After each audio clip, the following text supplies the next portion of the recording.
Good morning and welcome everyone to this joyous occasion where we're celebrating Foster Care Week and the wonderful contribution our carers are making to the lives of our vulnerable children and young people. My name is Samantha Hauge and I'm the Chief Executive Officer of the Foster Care Association of Victoria. Welcome to our carer celebration and our annual general meeting. I'd like to acknowledge that we are on the traditional land of the Kulin Nation and acknowledge the Wurundjeri people who are the traditional custodians of this land. I pay my respects to community members and elders past, present and emerging. It's been a wonderful foster care week so far and it's been incredibly busy, and it's good today to see so many carers on the line. Before we begin, just a few housekeeping pointers. Carers can use the Q&A section on their screens to post any questions that they may have of our panellists today, and we will attempt to answer them in real time. If we can't, we'll certainly take it offline. Either way, we'll follow up with all of your queries and get a response to you. As members of the FCAV, I urge you to stay on the line and make sure that you give your votes at the AGM, which is in the latter part of this presentation, and we will keep that part short and sweet, I promise. At the end, we have two $50 vouchers to give away in a random draw for voting members after today's meeting. And also just perhaps look in your email inboxes in a week or so and there will be another little surprise for you. Just a nice acknowledgement from the FCAV for your contribution and ongoing support. It's now my absolute honour to introduce you to Sue-Ann Hunter to conduct a welcome to country. Sue-Ann is a proud Wurundjeri and Nurai Ulam Warram woman. Sue-Ann is committed to self-determination and advocating for the rights of First Nations people. Prior to the establishment of her consultancy business late last year, Sue-Ann worked in the Aboriginal and child welfare sector for over 18 years. As a trained social worker, she combines expertise in therapeutic practice with her cultural knowledge to bring about cultural change for her people. Welcome, Sue-Ann.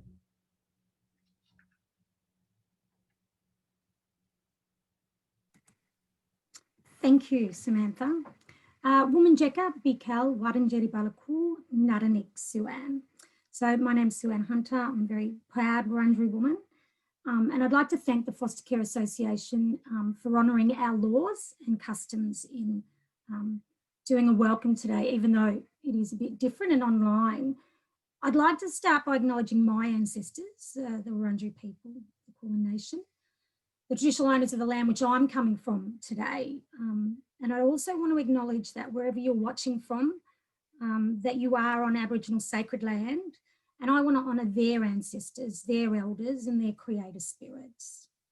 I also would like to acknowledge Minister Donnellan and Commissioner Buchanan and pay my respects to elders, all community members online today, non-Aboriginal people, and particularly the carers streaming in today. So to the foster carers who we celebrate this week, I want to say a very big thank you. We know this isn't an easy job, and maybe job is probably the wrong word. We understand at times it's a thankless task and you are in it 24/7 and holding space sometimes for extremely traumatised children with difficult behaviours. You open your heart, you open your home to assist these kids in helping them to grow. We know you try your best in a system that is broken and often feel unheard. But thank you for persisting so the children have an advocate in their corner and someone who cares. We also ask you to form attachments with the children that could leave your home at any time, in any point, and understand this could cause grief and loss for your own family. Foster care is often pitched around suffering, disadvantage and sympathy, but we know you get so much more joy and happiness as watching these children grow and heal in their own way. We thank you for all the thankless and yet tireless work. We see you, we hear you, and we thank you for the care you provide. So let me officially welcome you in my traditional language. Waranjeri Balak, Womanjeka Yermikondibik, which means the Wurundjeri people welcome you to their land. Thank you.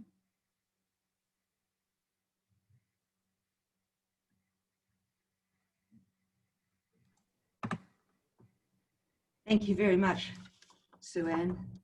What a fitting way to open the celebration, and certainly acknowledge that this land is and always will be Aboriginal land. I'd now like to take this opportunity myself just to say a few words, with the focus this year being on carer resilience. So carer resilience, well, it goes without saying that this year has been one hell of a year. First fire, then petulance, and we may all be asking what's next. Throughout history, there are examples of humanity's resilience to deal with threats and change.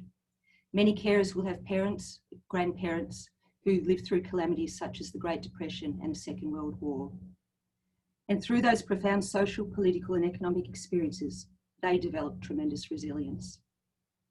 In thinking about resilience, I myself am reminded of the words of Winston Churchill, who I think captured the essence of the carer experience when he said, "Success is not final, failure is not fatal.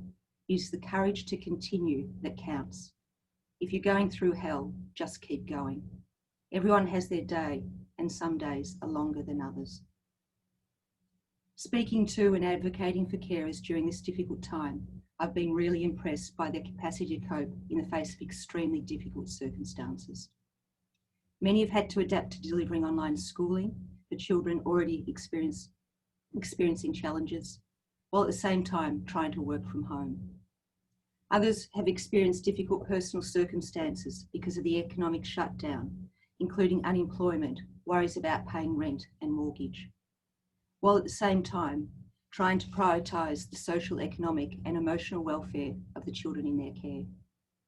Some have expressed concern to us about the potential exposure themselves to the coronavirus and what this might mean for their own personal health and well-being, because their own health is vulnerable. One of the striking features of the COVID pandemic is the return of trust in government and the cooperative civic spirit that has underpinned community support for collective action. This is a remarkable achievement, given that people have been asked to make significant personal and economic sacrifices, including some of their own personal freedoms. But there is very wide support for this approach, which is based on the notion that working together is the best way to achieve a common goal. I'd like to personally thank Minister Donnellan and the Department of Health and Human Services, who have absolutely recognised the need for additional carer support, with the provision of payments to carer households in May, and for the extra funding for all peak organisations during this time. This has been welcome and will be used to deliver practical support to carers, such as our Carer Assistance Program and an improved carer hotline service. And in particular, I would like to acknowledge that the department has been genuine and open and consultative in their approach to the COVID-related initiatives during what has been an extremely, very, very difficult service delivery environment for us all. I would also like to acknowledge some of the achievements of the FCAV over the last 12 months. This includes the development and the launch of the carer strategy to identify and drive a reform agenda that addresses carer needs. The FCAV have also been working with the department and the Minister's Office on a project for children who enter care without a registered birth and who are unable to get a birth certificate. As part of this project, the department has agreed to prioritise and action any cases that the FCAV may bring to their attention. A bespoke process between the FCAV and DHS has also evolved regarding investigations under the Client Incident Management System, where there's been ongoing dialogue to clarify and better improve processes for carers. Following the FCAV's request, the department has also commenced a carer census project, which will seek to survey carers about who they are and what they want to better inform policy and program development. This will provide key data to programs which will much better support carers. Hopefully, it will also provide timely data on the impact and stresses caused by COVID-19. But in reflecting on these successes, I think I also have to acknowledge that the COVID-19 pandemic has exposed well-known and long-standing problems with the child protection system, which the government has failed to effectively address over a long period of time. One of the striking features of the COVID-19 shock is that it has sped up trends which were already evident.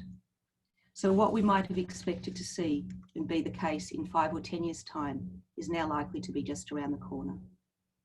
Nowhere is this more obvious than the ongoing decline in the number of available carers relative to population and the need for a well thought out carer retention strategy to complement existing recruitment programs. The FCAV has repeatedly heard evidence that there has been a substantial increase in the number of carers that are on hold or preparing to exit the system. Because the child protection system is heavily reliant on community volunteers, this has the potential to throw the system into chaos. The potential for a significant increase in the number of children entering the care system as a consequence of COVID-19 is also of concern. The Centre for Excellence and Berry Street have recently published a report called Keeping Families Together Through COVID-19, which I thoroughly recommend to you. The report seeks to model the costs of COVID-19. Amongst other things, it makes projections about the likely increase in the number of children coming into care in the next 2 to 6 years because of COVID-19 family-related breakdowns without targeted early intervention. Based on a low-impact scenario, the modelling projects that without any early intervention, the number of children entering out-of-home care will be, by 2026, could be in the order of 24,000. So to put that into perspective, the report assumes a base of 12,000 children in out-of-home care. This increase in the number of children coming into care will occur at a time when there is also an increase in the number of carers leaving the system. But these underlying trends are not new and were already evident. Just as in aged care, the virus has revealed the fault lines and the weaknesses in our sector. Improved carer retention will provide both a cost saving and a human welfare dividend. The social return on investment would be immense. Clearly, a focus on carer retention has got to focus on better carer support so that carers have the resilience to continue, even in their worst days. But despite FCAV advocacy, the government presently has no coherent strategy for carer retention or support. While the development of the carer strategy is a welcome innovation, nearly 2 years in, it remains unfunded with no clear plan for implementation. While the case for early intervention is compelling, recent reform initiatives seeking improved access for families to support services has not grasped the true dimension of what carers are asking for. In many cases, understanding carer needs does not require an evidence base or a consultant, but is based on common sense and is aimed at making the current system more streamlined and efficient, along with some targeted funding. Many current administrative practices within our sector have not been updated for some time, and as such, can't support carers in how they live in the 21st century.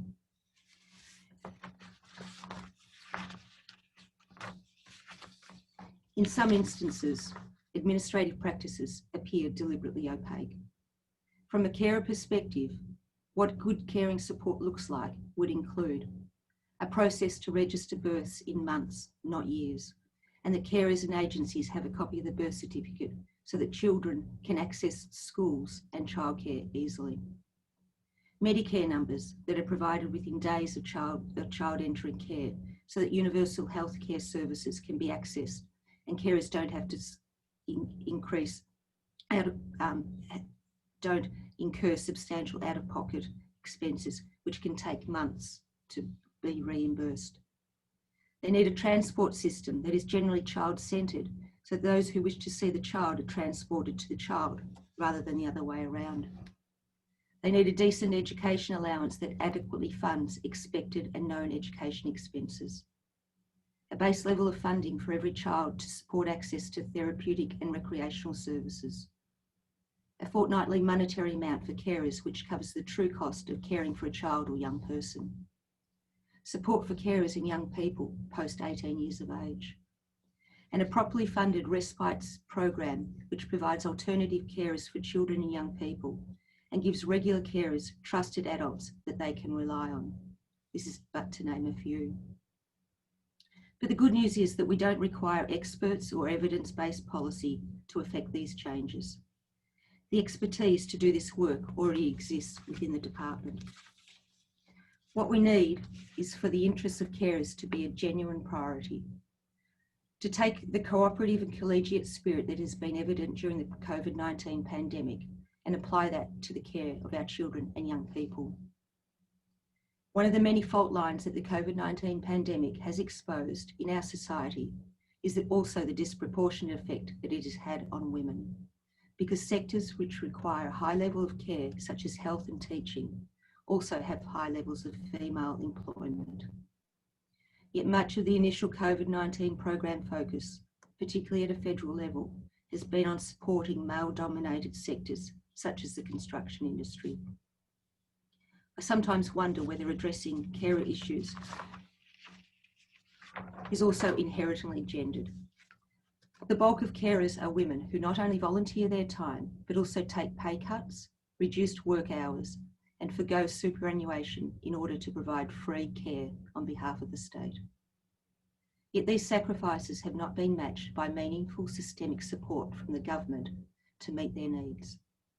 It's no wonder that many women are starting to vote with their feet and are no longer available for caring volunteer roles. Yet in every crisis there is an opportunity. The disruption that COVID-19 has caused may also be an opportunity to enact systemic changes and improve funding support for carers and put people first. The best way to promote carer resilience is to invest in carers by providing a range of emotional and financial supports. And the good news is that carers who feel valued and supported are not only more likely to be resilient, but will also be better placed to provide the best possible care for children and young people. It's a benefit to all. So thank you for that. I would,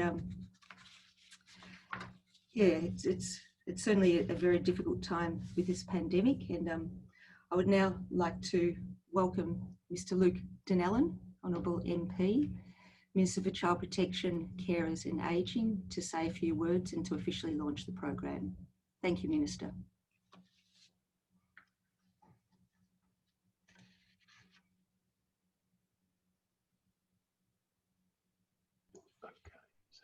Okay. Thanks, Anne. And thank you, Sue-Ann, for your welcome to country. Thank you very much. I'd also like to acknowledge additional owners of the land upon which we stand and pay my respects to their elders past and present. Also acknowledge them as the longest living civilization in the world and how fortunate we are to be on their lands. I'd also like to acknowledge Tony and Sam and the FCAV crew, Foster Carers Victoria, for all the great work they do. And it is an enormous amount of great work. And it's great to be here this week in Foster Carers Week. And I guess, I acknowledge the enormous love, care that foster carers give to people who aren't necessarily related, people who aren't related at all, but the fact that in many times the experience of love and care might be the first time that this young person has ever experienced that love and care, and just how important that is for the development of that child. So I want to acknowledge all that marvellous work you actually do. And that, to be honest, the COVID-19 period has been, I have no doubt, incredibly challenging, difficult, and I guess, straining more than anything else. So I just wanted to acknowledge the fact that, you do that marvellous work and how much more pressure there must be on you, and in terms of being isolated, but also in terms of the young person and their isolation during this period and the lack of connections and social connections. So I do, understand that. I guess in many ways I've got a teacher at home. My wife's a teacher, and how difficult it is for her to teach, but she is a teacher by training, but how much more difficult it is for people like yourselves as carers who have to take up that role during this difficult period. In many ways, it was something I guess I was concerned about, and pushed the education department to ensure that our most vulnerable were able to attend school, and for some that would have been an opportunity which would have been taken up, but for others, the potential of dangers in terms of the spread of COVID-19 for carers themselves might have been a consideration in that exercise. During this period, look, there has been a lot of cooperation with foster carers and a whole lot of community service organisations. With that cooperation, there was recognition that obviously there needed to be substantially more funding in terms of both for carers, but in terms of earlier intervention, looking at family reunification and also placement stability. And in many ways, it's been that cooperative spirit that's, I guess, focused the funding on trying to, I guess, get that early intervention to ensure that, I guess, the placement is stable, but also in instances where we could do that, look at family reunification. So, and that's just so vital during this period. With that in mind, I've also, I guess, I just want to thank all the community service organisations and everybody for working together, including obviously the carers who just give that love and care to those who so desperately need it, but just so to keep them connected to education and the like. But today I've been given the marvellous opportunity to launch FCAV's new carer assistance program online.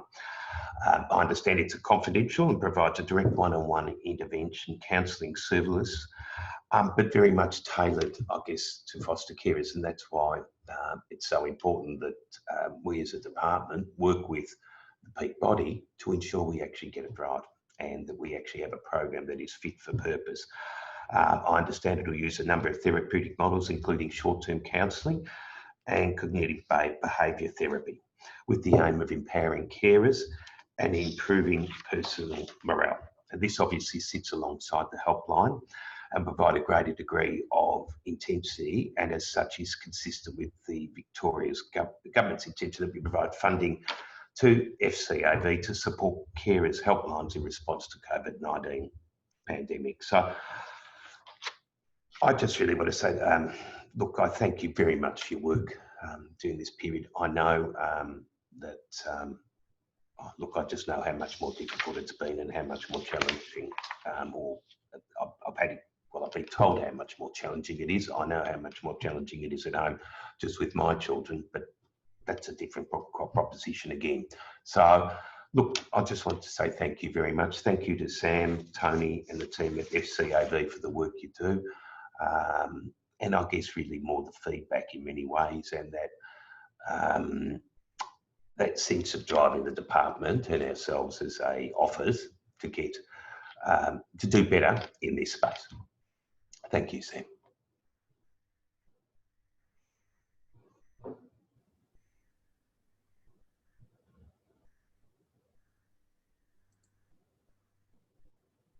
Thank you, Minister Donnellan. We certainly take heart from your words, both for a brighter future of support for foster carers and for the future of our children and young people. Thank you, Minister. It's now my pleasure to introduce to you Liana Buchanan, Victoria's Principal Commissioner for Children and Young People. Liana also sits part-time as a Commissioner on the Victoria Law Reform Commission. Liana has a background and program oversight for system reform for people experiencing disadvantage, with a strong focus on family violence and sexual assault. Prior to her appointment as Commissioner, her roles included the Executive Officer of the Federation of Legal Services and the Director, Office of Correctional Services, where she was responsible for monitoring Victoria's correction system. Liana has also held legal and policy positions with a social justice focus in a number of agencies, including the Victorian Equal Opportunity Commission, Department of Justice, Office for the Status of Women, and the Women's Legal Service. Over to you, Liana. Thank you.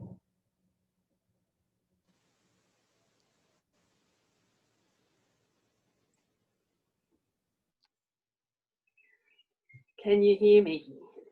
Nearly? Yes. Are we on? I'm going to assume that's a yes until somebody tells me otherwise.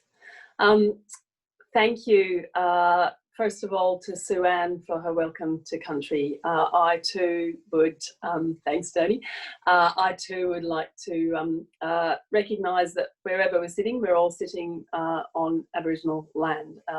I am living and currently working on the land of the Wurundjeri people of the Kulin Nations, and I pay my deep respects to the elders past, present and emerging, and indeed to all First Nations people with us today. I'd like to acknowledge there's lots of, I've kind of looked at the participant list, there are lots of significant people in the room, people who are running organisations and peak bodies, carers of course.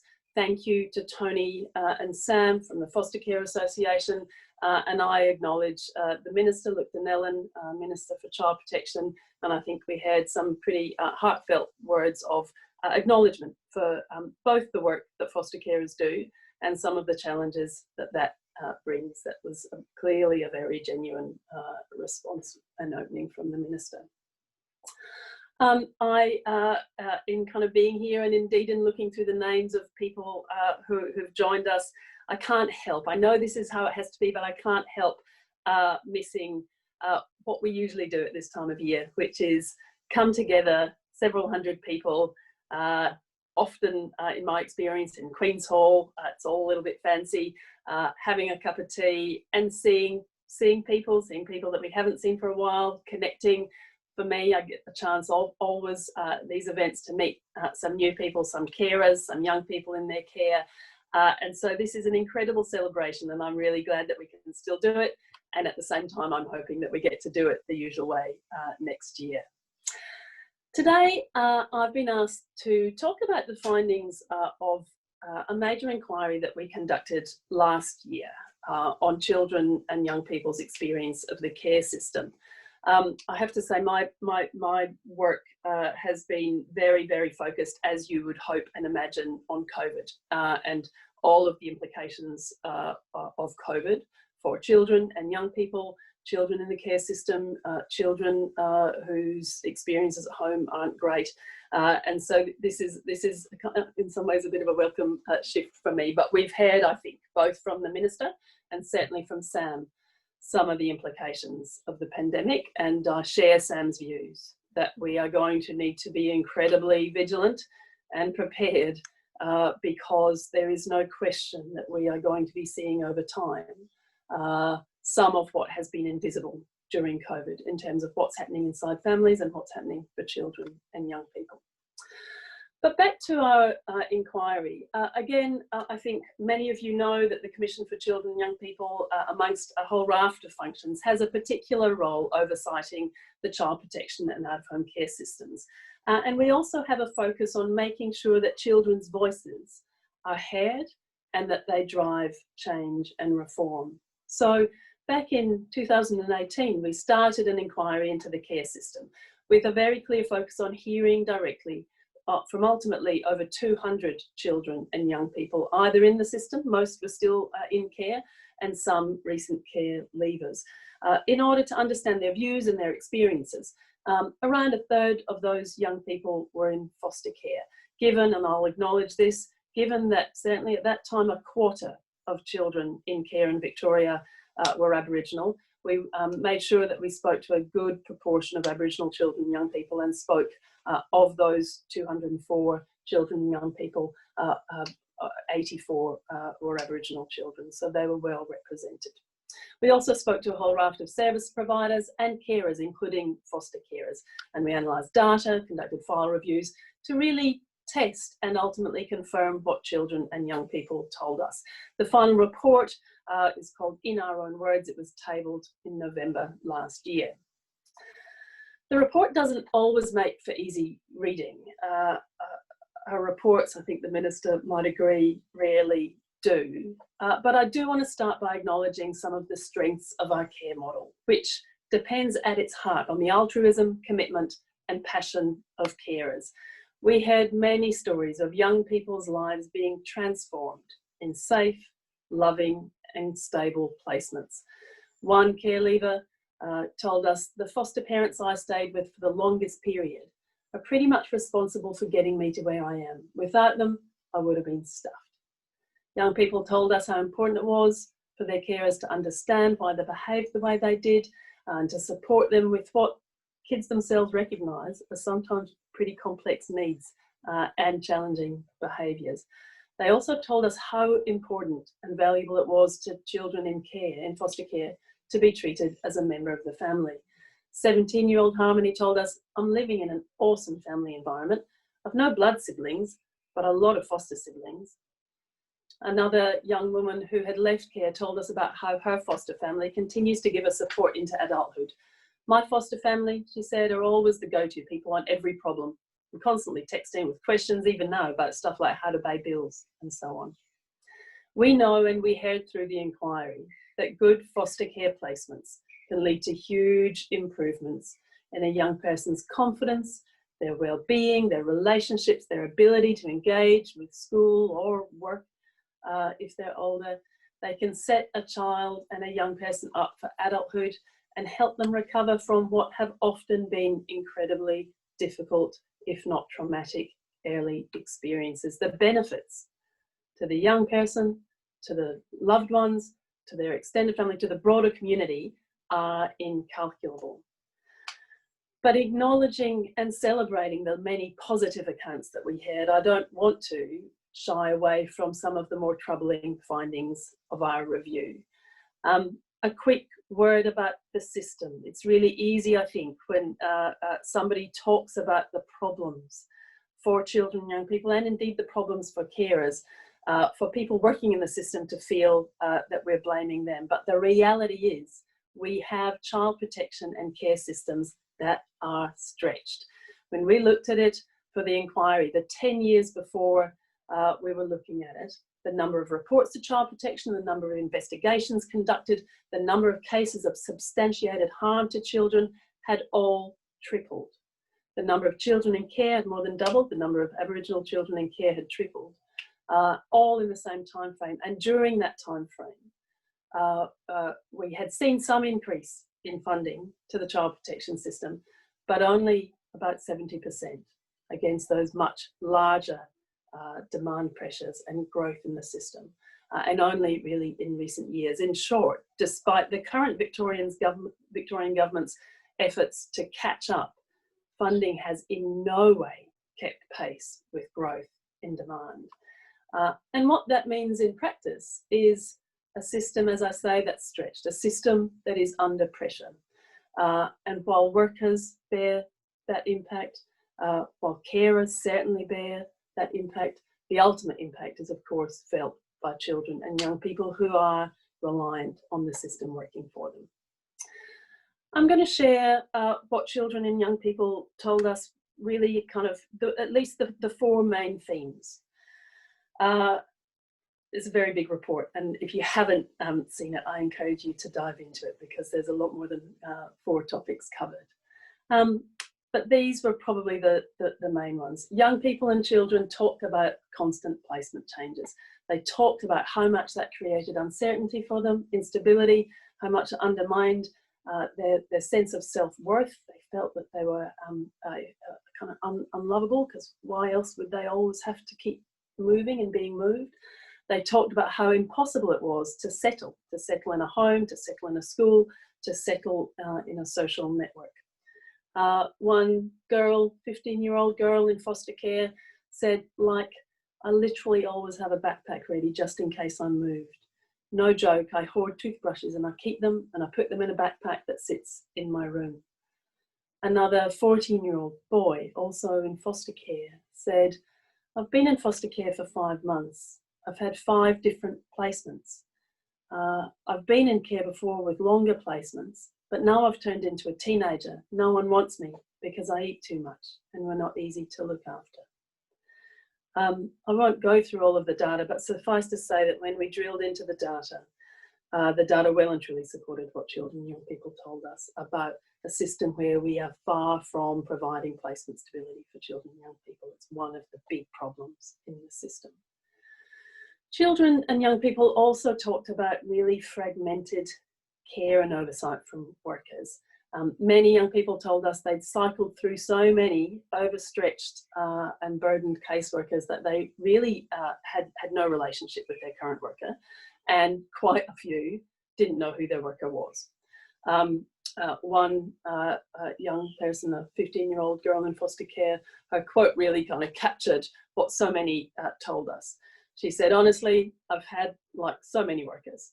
Like I could have had 70 workers. Some of them, I wouldn't even know them at all. It was something that we had again and again and again. Again, the data supports that. A child in care for a year or less has had, on average, 8 different allocated workers. We also heard about safety, and now this was particularly from residential care, although unfortunately from other children and young people who had experience in foster care and in kinship care, but predominantly residential care.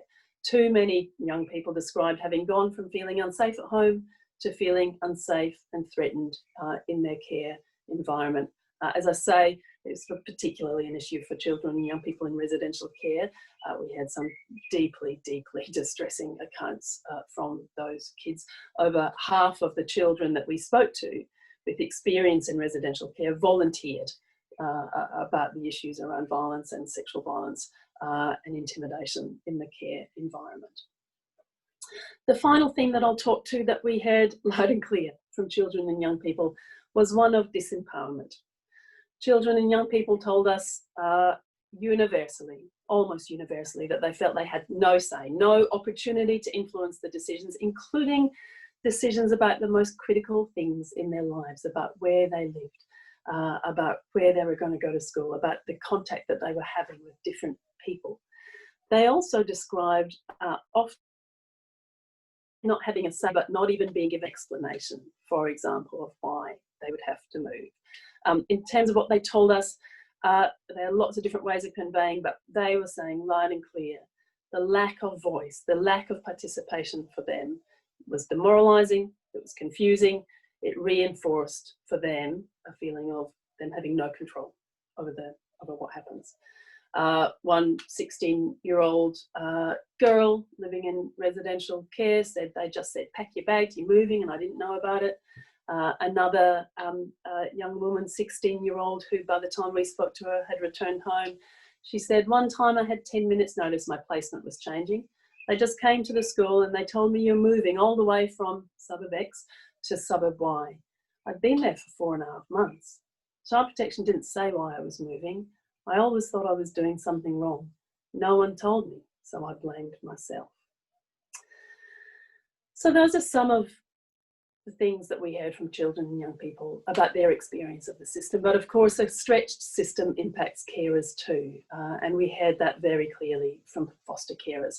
I won't go into detail. I think Sam's opening remarks touched very much on some of what we heard. Some foster carers described receiving really great support, but many described the opposite. They talked about the challenge of navigating a really complex system, often having to negotiate with multiple different workers, all overloaded, all time poor. They talked about not feeling valued or respected by other parties in the system, the challenges getting access to respite, challenges with not getting enough information to enable them to care properly for the children in their care, a whole raft of issues. One foster carer was pretty blunt and said, no one gives up caring because of the kids. They give up caring because the system is unmanageable and dysfunctional. And now we've heard from Sam about the loss of carers. We know the reality that we are losing foster carers. So the extent to which the system is a disincentive to carers to keep caring or to attract people to foster caring is of course a problem. We know it's a problem that we need to fix. Again, Sam and I clearly didn't check beforehand. Sam's talked about the fact that the government has absolutely recognised some of these issues and made some headway to kind of setting out some directions for that in the carer strategy. And I think, like Sam, I would say, I hope that we see aspects of that strategy translated into funded action very soon, again recognising what has been done through the COVID period. I was also really pleased that the Victorian Government accepted, either in principle or in full, all of the recommendations in our report into children's experiences in care. And I acknowledge the ongoing efforts, and they will need to be ongoing, to deliver and implement the government's roadmap for reform policy. For my part, as Children's Commissioner, I hope these reforms are sustained. In fact, in many cases, I hope they are ramped up. And I sincerely hope they make a meaningful difference to the way the system works for children and young people. Before wrapping up, I just want to take a moment to say thank you. As I've described, you, those of you out there who are foster carers, you play a critical role in a pretty tough system. It's a system that, in my view, doesn't get the recognition and the prioritisation it deserves and it needs, given how important it is, given how necessary it is, and the impact as a system that it has on so many young lives. I see a lot in my role, and a lot of it's pretty disturbing.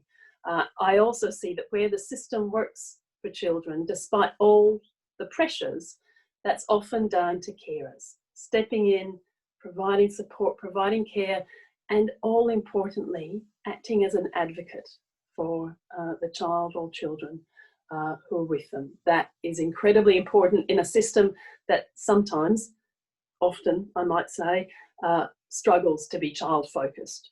Now, I know as foster carers, you don't do this for the public accolades, because frankly, there aren't many. You do it because you love and care for these children, and you know and recognise they deserve to grow up feeling safe and loved and happy. But our whole child protection system relies on people like you, and we should take a moment to acknowledge it. As a 13-year-old boy, Lucas, who we spoke to in the inquiry, told us, he said, "My carers, who I've been with for 10 years, they're my family. They refer to me as my child. It makes me feel like I belong. I feel loved, not just another statistic or kid in the system." We all want children to feel special and loved, like Lucas told us he does. Foster carers play a huge role in achieving this, and for that, in Foster Care Week, I say that's something worth celebrating, and for my part, I'm really grateful to you. Thank you.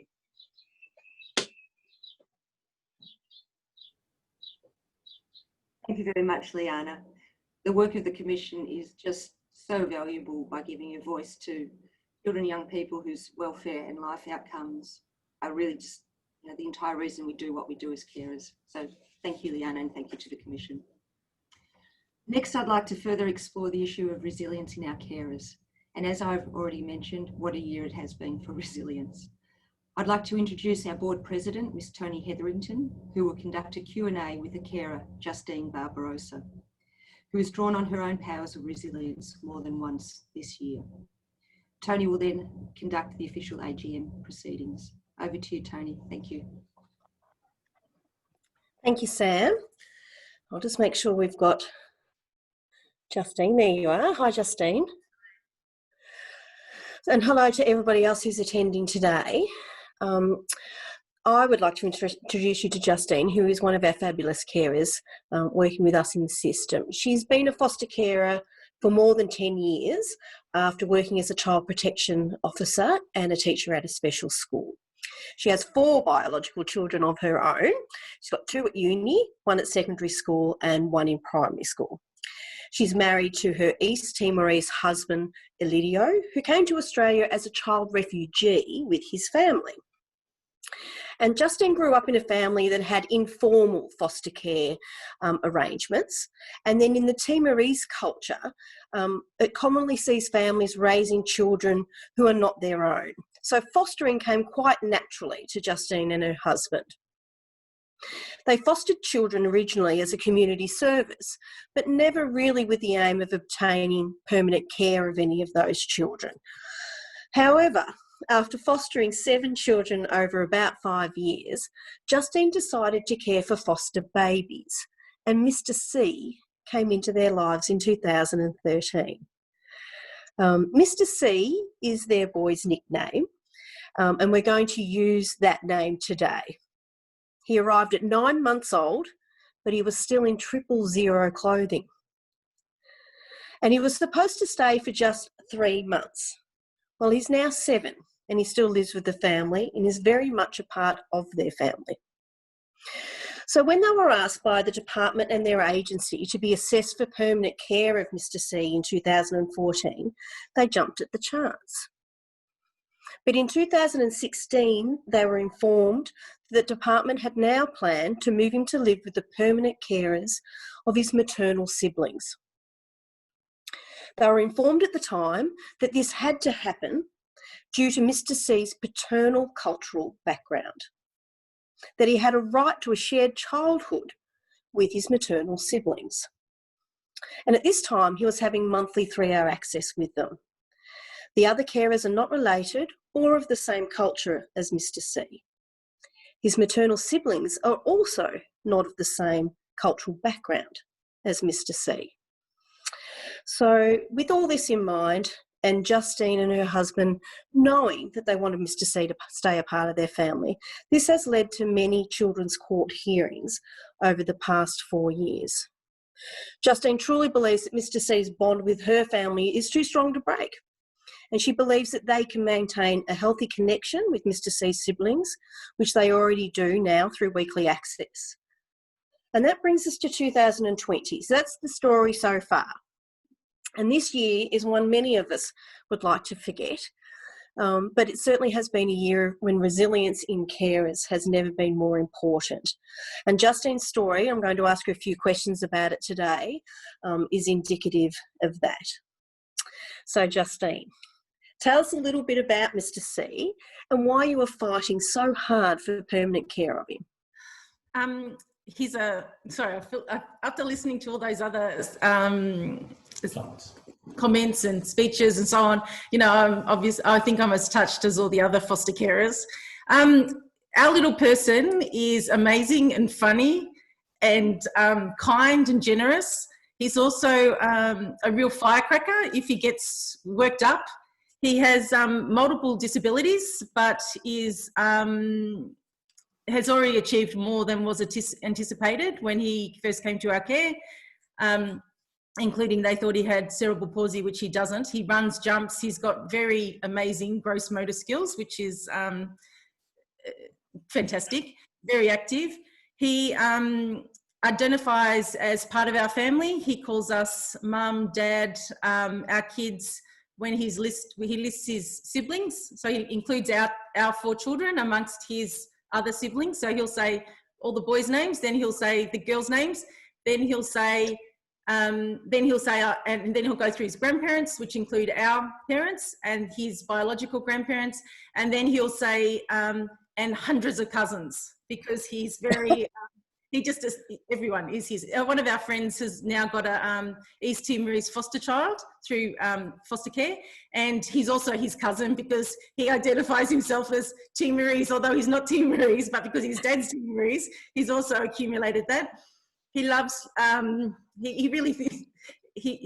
he loves speaking Portuguese, even though it's you know, very basic, the same as mine, but because he thinks that he's you know, that's how much, and I guess I'm saying that like it's indicative of how much he identifies as part of our family. He looks quite similar to one of our other boys, and so he likes that connection as well. So he's always grasping for ways that he is like us.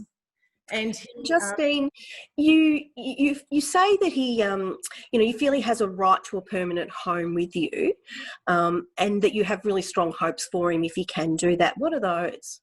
Well, like any child that's in care, they want to feel connected to. They have a right to feel that they're not going to be moving, and we've just heard about all the trauma that children have experienced when they've been interviewed and so on. And he doesn't need to move from us. There's no we're very linked in with his community, and we have the support of the elders in his community, but all of his little friends from within the community. We can meet all of his medical needs, which are varied. He's got 3 registered disabilities. He is well linked into our just local community. He's got strong supports within his school.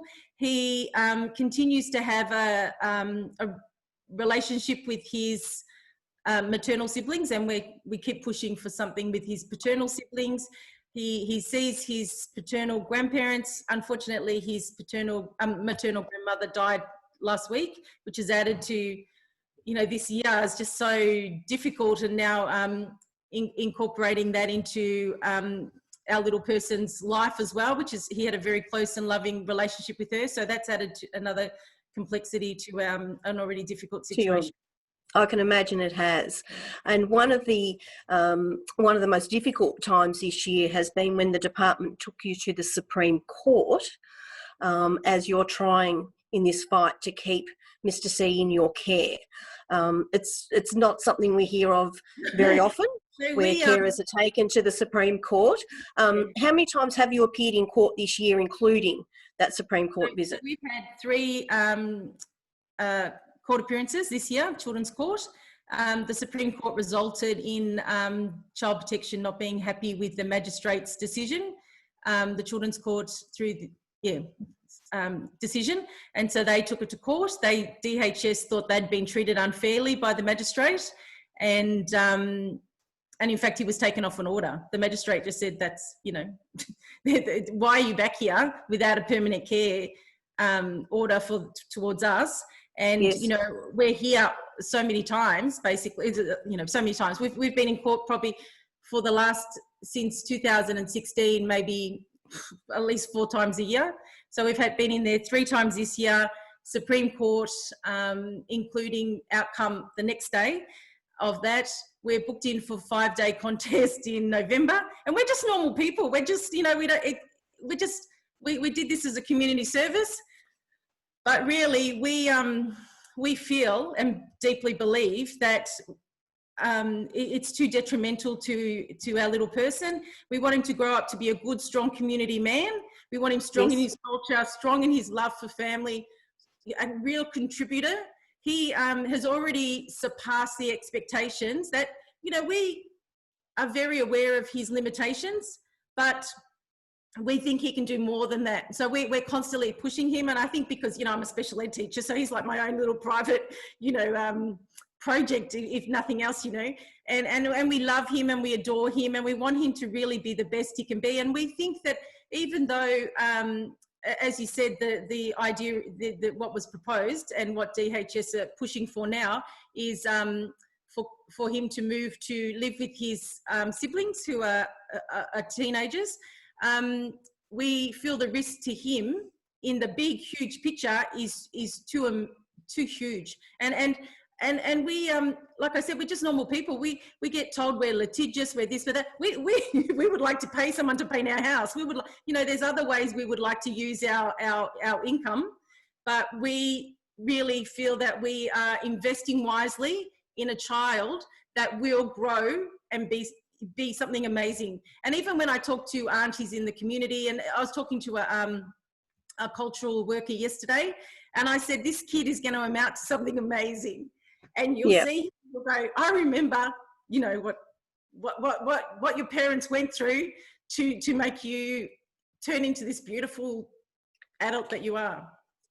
I can see that you've invested very, very heavily in Mr. C, and I'm sure he may not understand it yet, but he'll be very grateful one day, regardless of the outcome of these hearings that are coming up. It's obviously, taken a toll on you financially and also emotionally.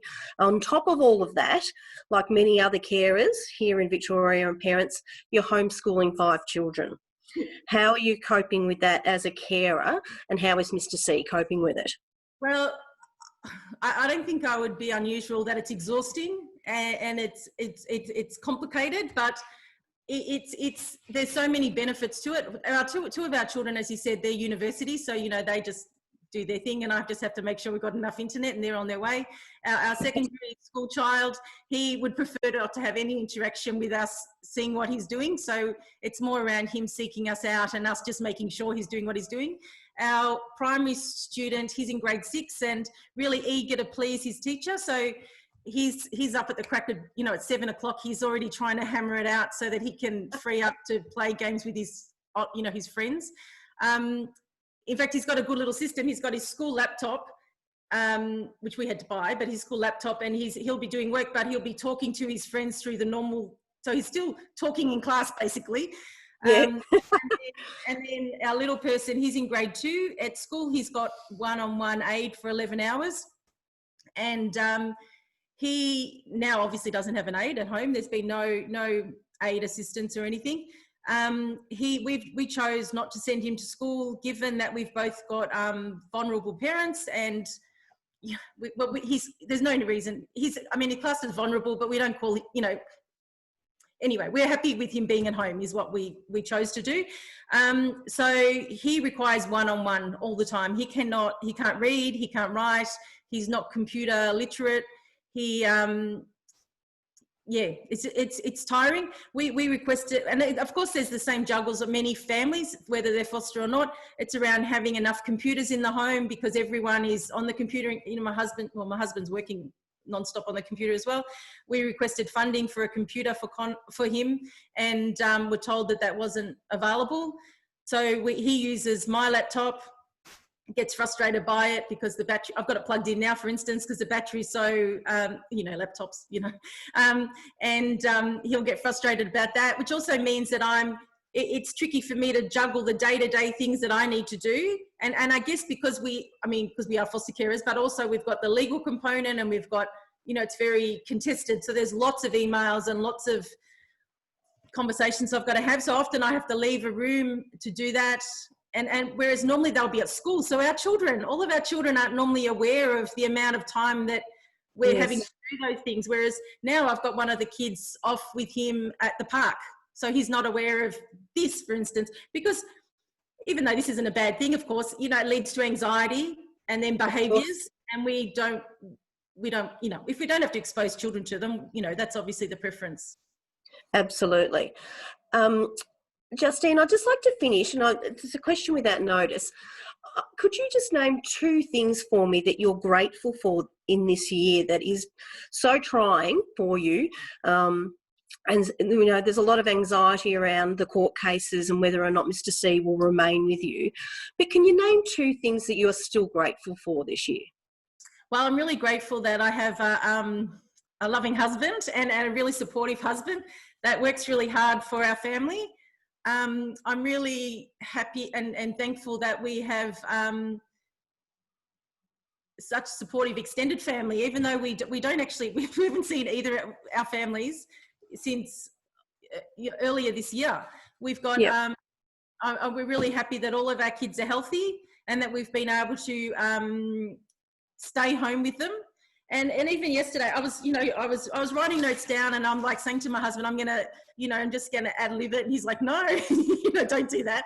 But then I was doing an activity with our little person yesterday, and it's on Seesaw, and one of that, and I'm just looking at it now to what it was, and it said, and it's asking, so it was all of his grade 2 cohort, and it's saying, what's learning from home felt for you, and then ...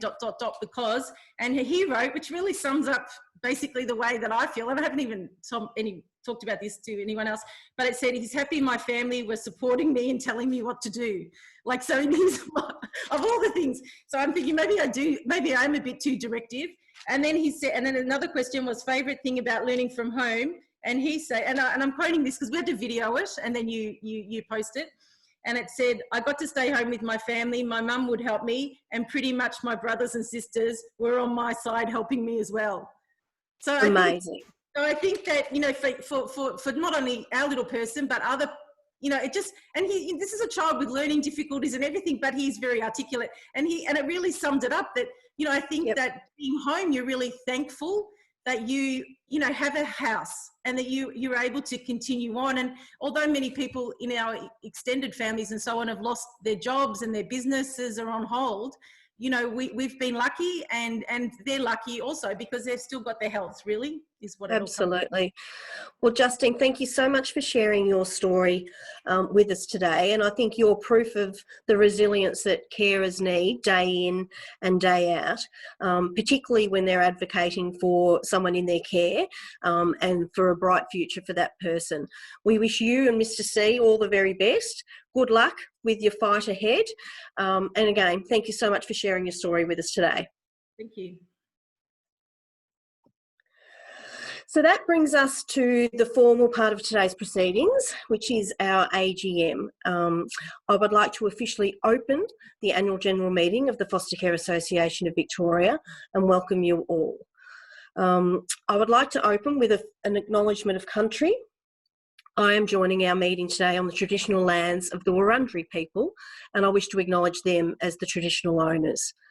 I would also like to pay my respects to their elders, past, present and future, from other communities and traditional lands, as well as Aboriginal people and their elders, past, present and future, from other communities and traditional lands where you may be joining us from today for the meeting. I'd like to note one apology for today's proceedings. That's FCAV board member Megan Sadler, who can't be with us. Now, I promise these formalities won't take long. And as Sam mentioned at the start of our meeting, please stay on the call for your chance to win one of those two $50 gift cards that will be drawn randomly. That's for full members who have voted to accept the minutes or the annual report and the financials. We will contact the winners of that random draw post this event. Which brings us to the approval of the minutes. Ahead of today's proceedings, FCAV members were sent information packs containing the minutes from last year's AGM, the annual report and the financials. I would like to remind everyone today that only full members can vote when requested. And only full members who attended last year's AGM can vote on accepting the minutes. So let's get down to business. You will see a voting panel on your screens regarding last year's AGM minutes. We hope you've had a chance to read them, and we now invite full members to submit your responses. I will allow some time for the voting to take place in case you're having a couple of technical difficulties. So I'm going to move on to the board nominations and for the FCAV, and then I'll come back to address those minutes. The FCAV board is going to undergo a little bit of a leadership shuffle this year, primarily as a result of my resignation as president and from the board itself. The new executive will be chosen at the October board meeting. In regards to nominations, this year there were 5 director vacancies on the board as a result of 1 existing vacancy, 2 resignations and the terms of 2 directors being up for renewal. There were also 3 co-opted director positions available. We received 7 nominations, however 1 application was not able to be accepted.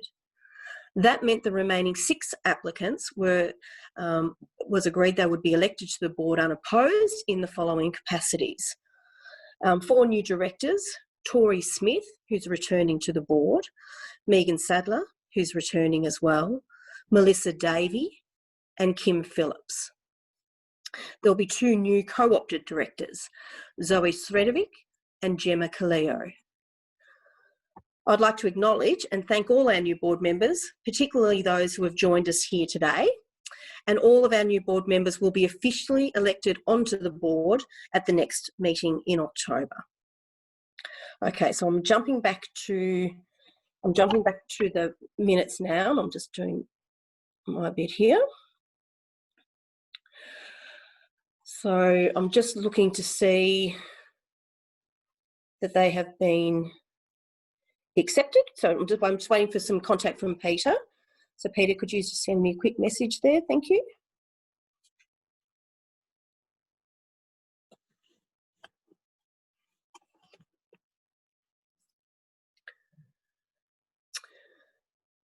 So yes, we've had enough votes that because we've reached quorum and we've had enough votes come through that we can move those minutes. So could I ask with a majority accepting those minutes, I should say.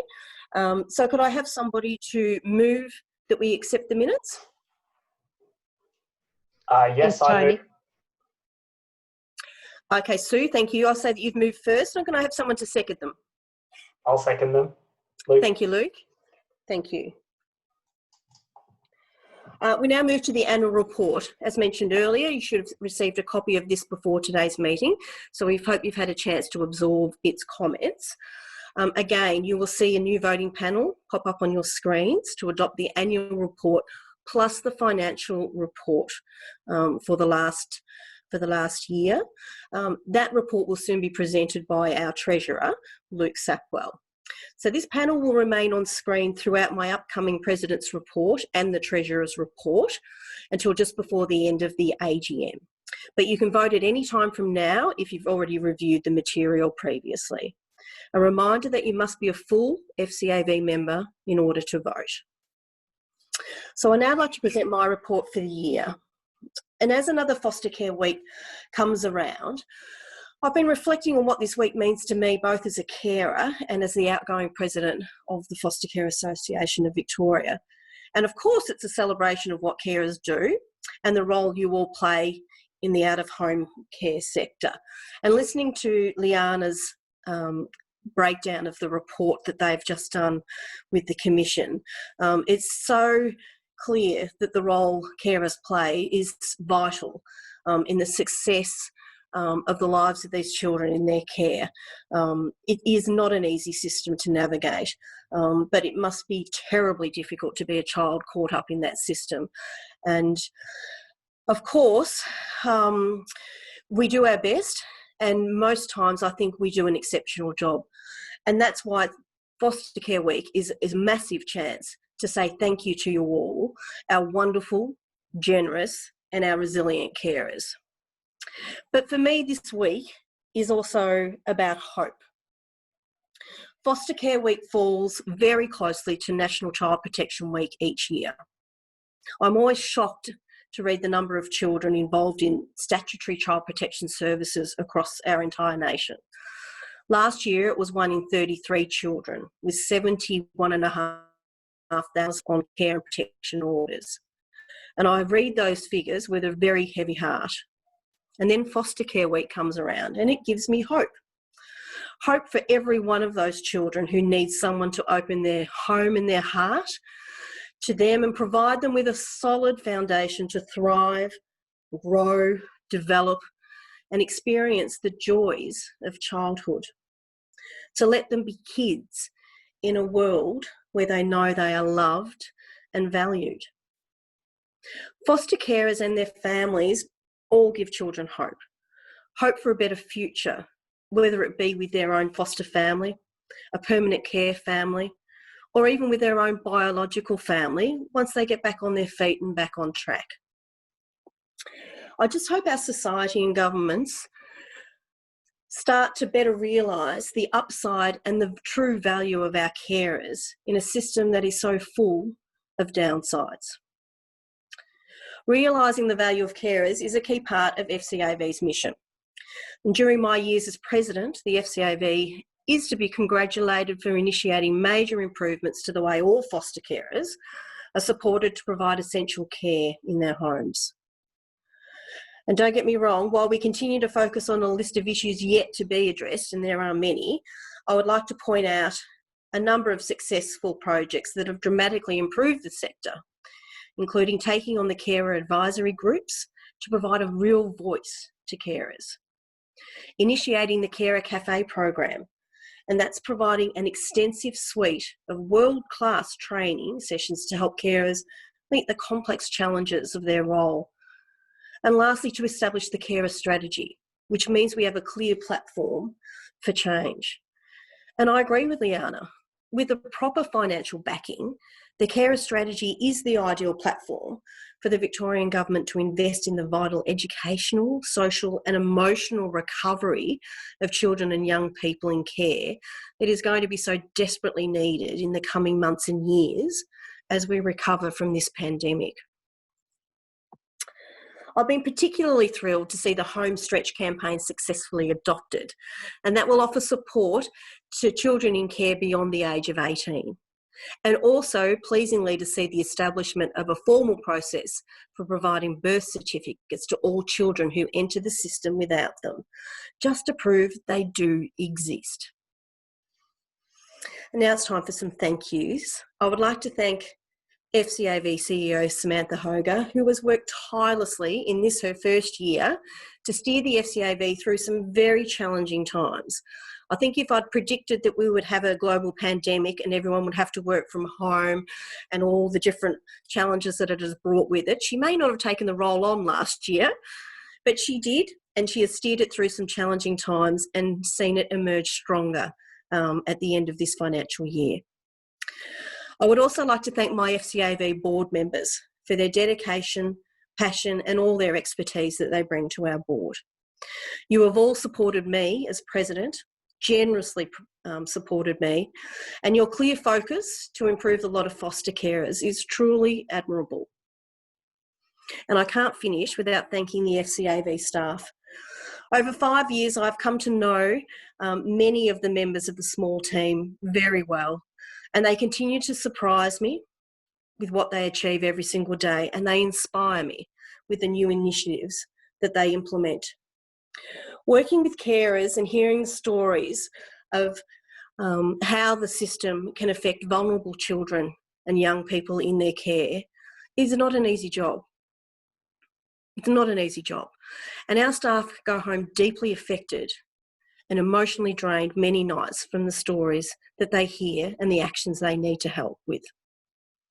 But they rock up again the next day, ready to help, ready to fight for our carers, and ready to make a difference. Thank you all. I sincerely mean that to our staff. Thank you all. The FCAV is very lucky to have each and every one of you. And finally, of course, our carers, I send another massive thank you to all of you. You are wonderful. We respect you. We value what you do, and we will continue to advocate and fight for your rights as carers in this state. So as I prepare to step down from the board, I look forward to a continuing relationship with FCAV and will offer my assistance wherever I can. I particularly want to say good luck to every foster carer. Please keep up the good work you're doing to build the best possible lives for our children and the young people in your care. Thank you. So now I'd like to move to our financials, and I invite our Treasurer, Luke Sapwell, to speak to you about our financial position for the past 12 months. And just a reminder that the poll is still on screen and it will remain there during Luke's presentation. Over to you, Luke. Hi, everybody. Happy Foster Care Week. I'm Luke, Treasurer and Board Director of the FCAV. I would like to begin by acknowledging and paying my respects to the traditional custodians of the land on which we are meeting today. I would like to pay my respects to their elders, past, present and emerging, and acknowledge all Aboriginal and Torres Strait Islanders with us today, also paying my respects to your elders, past, present and emerging. This year's themes of our AGM have been the value of carers and resilience. Having been in foster and kinship care myself for 10 years from the age of 8 years old, resilience means a lot to me. And it goes without saying, given my role on the board of FCAV, that I consider carers as extremely valuable. Unbeknownst to me until recently, resilience has played an extremely significant role in my life. Its role has been one that has allowed me to grow up, to learn, to reflect, to achieve, and according to mainstream society's definition, to succeed. I grew up in foster and kinship care, and when I think back to those years before care, and whilst I was in care, all I can think of is how much I would love to just pluck me out of that life and give me one giant hug whilst reassuring me that life will be different now. I have this overwhelming urge to protect that poor child and his sister from all the bad and atrocious things that they have experienced. I want to ensure that they don't have to suffer any longer because they deserve a life that isn't this one that they're living through. I would do anything to ensure that they were safe. This is why I understand, to a degree, why there are so many wonderful people in the world and why people, just like many of you, choose to become foster carers. Because just like myself, you believe that children deserve so much more. You believe that children have the right to feel safe, to feel loved, and for perhaps the first time in their life, feel worthy. I'll never forget the day that my sister and I sat there, drenched in tears, locked in the back of a police car, as my mum dropped to her knees on our front lawn screaming, "Please don't take my kids." My sister Cindy was 7 years old and I was 8. Mum's monstrous boyfriend Steve had just punched through the glass front door in a fit of rage after we had locked him out of the house. It really was just like a movie, but this movie was the unfortunate and terribly sad reality for my sister and I that day. I remember my mum's face, her tears streaming down her face, and her screams are forever cemented in my mind from that day. We sat at the police station with a plastic bag filled with our essentials, and we had no idea what lay ahead of us. Yet all I could think of was our poor mum who had lost her children that day. By day's end, we were placed with a foster carer, Catherine. Cindy and I were terribly sad for 2 days, and we often sat in silence together, trying to comprehend what had just happened and what our futures might look like. We'd never even heard of foster care, and we had no idea what lay ahead of us. I was worried about Mum and had fought Steve off her many times. I felt that I needed to be there to protect her. After 3 days at Catherine's, I whispered to my sister, "Let's go home, Cindy." And I tugged at her arm, but she refused. I wasn't able to convince Cindy to join me, and so I ran. I ran for many hours and I finally reached Mum's. She was shocked when I turned up at her door barefoot, out of breath, and crying uncontrollably. A weight had lifted off my shoulders, and she smiled from ear to ear when she saw my little body pop up at the front window. It was decided by the department that I could remain in the house as a trial, but it wasn't long until I was removed from Mum's and placed in another foster home with my new carer, Lorraine. The next few years were tough without my sister to confide in, and I will never forgive the system for destroying the chance to spend a childhood with my sibling. Over the years I spent with Lorraine, the relationship I built with her was a special one. We would often sit there for many hours talking, and she would always giggle at my cheeky remarks as we watched her favourite show, The Bold and the Beautiful. I wouldn't stick around for long whenever it came on, and would excitedly run out into the backyard, calling the other kids to come out and play. Although there were really difficult periods, I remember those years with Lorraine as happy times. I had other kids to play with, and Lorraine provided a genuinely loving and caring environment. Lorraine was, and still is, one of the most valuable people in my life, despite her no longer being with us.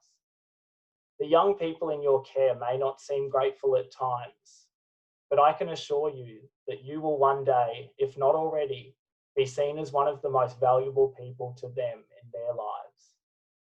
I'm often left thinking how lucky I am to have experienced what I experienced at such a young age, as it has given me the gift of resilience. Resilience has allowed me to be able to support others when they perhaps aren't feeling so resilient and aren't coping with life's brutal lessons. I often get asked by foster carers what allowed me to overcome my adversity, and I don't believe there is any one thing that sticks out for me. I do, however, have this advice for young people in care. Don't be afraid to participate in society, whether that be in the classroom or at home.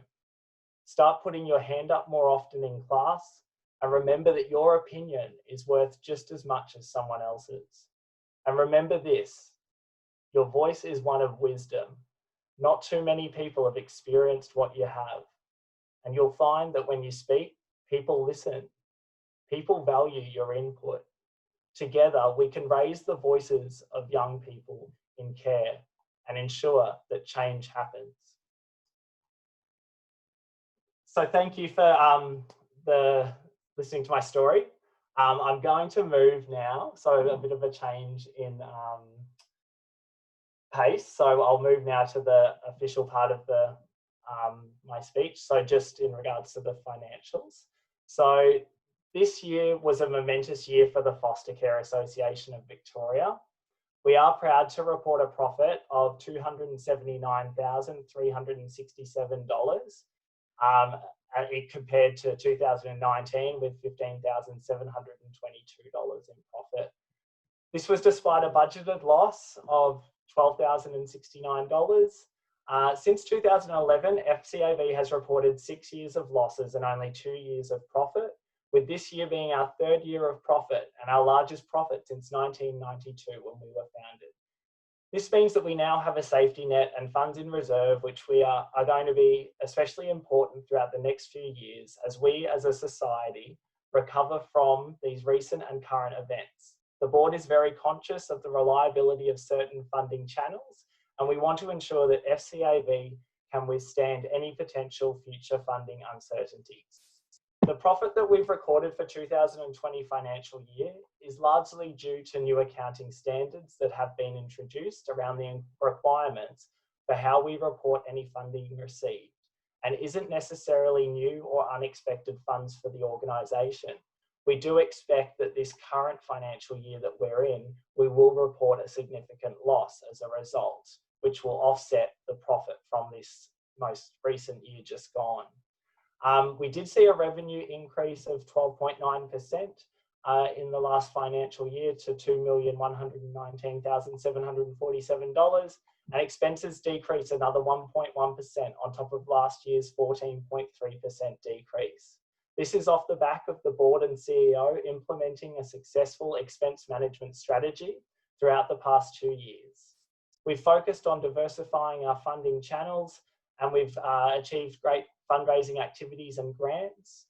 We're looking to further expand on these in the coming in this financial year, and we've identified the benefit of hiring a fundraising officer to provide FCAV with a specific skill set that will ensure that we achieve this goal. In addition to a fundraising officer, we've identified the benefit for the organisation to have its finance operations conducted in-house, and we've recently appointed a finance officer to assist with this. Donations have once again supported our operations last financial year, and they've remained steady at $22,740, with the addition of a grant of $30,000 also being received. This amount was made up of funds received through Facebook, crowdfunding campaigns, website donations, a bequest, and those with automated regular donations set up to donate to FCAV on a regular and ongoing basis. Thank you to everyone who supported us this financial year, as your donations have allowed us to further expand our key initiatives and help support more carers. I encourage everyone to make use of the various fundraising tools that we have available on our website, and thank you in advance for your continued and unwavering support for the year ahead of us. Sadly, this will be my final year as Treasurer of FCAV. However, I will remain on the board to support FCAV in its continued growth. It has been an experience that truly meant so much to me, and I am confident that I am leaving FCAV in a fantastic financial position, and that my suggestions during my tenure have provided immense benefit to FCAV, ensuring its financial future is a strong one over the years to come. I'd like to thank the board, CEO, FCAV staff, our auditor, our former bookkeeper, and our recently appointed finance officer, who have all contributed tirelessly to the success of FCAV to allow for more support for more foster carers across the state. I look forward to continuing to work with you all to ensure that FCAV continues its positive trajectory and that we secure the financial future of this truly wonderful organisation. Thank you to all of you, especially the foster carers out there. Thank you for all that you do. Really appreciate it. Thank you so much.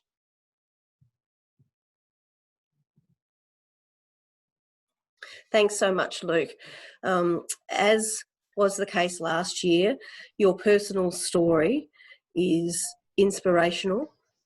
It is eye-opening, and it's very indicative of what many young people go through in the foster care system. And we're extremely proud of the young man that you've grown into, and we're very grateful for all the efforts that you've made on our board as treasurer. You have certainly placed us into a strong financial position, and you are leaving it in very good hands. And I would like to personally, and on behalf of the board, thank you for all of those efforts. Thank you, Luke. Thanks, Tony. So we have now, we've had enough votes basically on our financials and the annual report. So thank you very much to our full members who have taken the time to respond. And we've received enough votes to now be able to move that the annual report and financials be accepted today. Can I have someone to move that? Thanks, Tony. I'll move the annual you, Sue. general report. And the financials? Thank you, Tony. I'll move the financials. And can I have someone to second the annual report and the financials? So I will, in fact, I might do that myself. I think I can do that. So I will second the annual report, thanks Sue, and I will second the financials, seeing they were presented by Luke. And that brings us to the end of the official proceedings for today. Thank you so much for your time and your interest in our AGM. And I'll now hand back to Sam. Thanks, Sam. Thank you very much, Tony. I just think it's fitting as we close out this meeting just to say thank you, a really, really, really big thank you to you as President of the Board, and we will certainly miss you. And I know that I speak for staff, the rest of the board, and myself personally when I extend my heartfelt thank you to you for your dedication, everything that you've done for us, your strong corporate governance over the last 5 years, and really leading us into a wonderful position for absolute growth and increased support for our carers. Thank you, Tony. You will sincerely be missed. Okay, everyone, that is it. This has gone way over time, and I know I can see so many of you have stayed on the line and continue to join us, so thank you. Look, we've come very good, but I hope that very shortly we'll be able to join you more in person. So in the meantime, please take care of yourselves.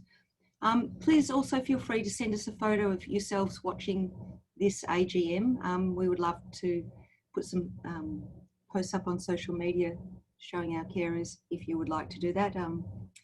Watching this production, and take care of yourselves and take care of all those beautiful children that you have in your care. Thank you, everybody. Happy Foster Care Week. Goodbye.